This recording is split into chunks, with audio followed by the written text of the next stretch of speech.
So I'm joined again here today by my good friend, Joe Ehrlich, who is the rep and warranty insurance guru. And Joe, I had one other question for you I wanted to check in with you on, and that is, what is let's say you've got a rep and warranty policy in an M&A deal, and an issue is discovered after closing, and you want to bring a claim. You know, the seller or the buyer wants to bring a claim now to get compensated for that loss. What's the process like? Is it really difficult dealing with the insurance carriers? Is it or is this a more easy process? How's that work? Great question.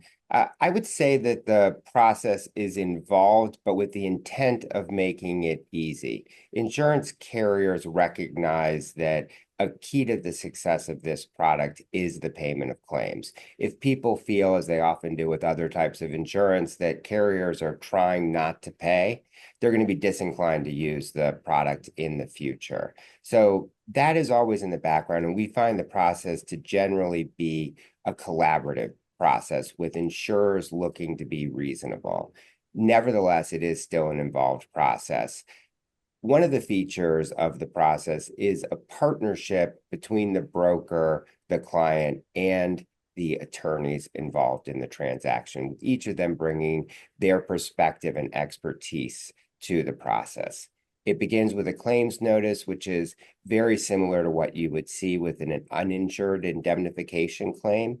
And then there's a process of getting through the claim, understanding the claim, and probably the most critical aspects are, one, establishing that there actually was a breach, and then two, loss calculation. Those can be very involved processes. I would say probably not all that different than in uninsured deals. So from the identification of the issue, or maybe the submission of that notice until the payout, 30, 60, 90 days? Is this 6 months or a year? Like what are you generally seeing? Really, it is all over the map. And generally, what slows down the process is that the carrier will ask for additional information to help them assess the existence of a breach and the size of the loss.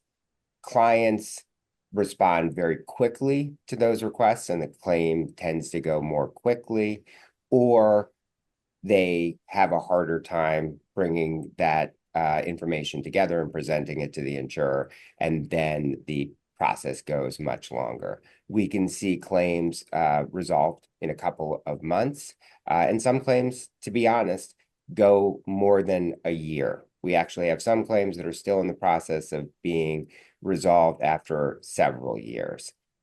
In those cases, a lot of the driver of that is the insured's lack of prompt responding. Good to know. Thanks so much, Joe. Have a good one. Thank you. You too.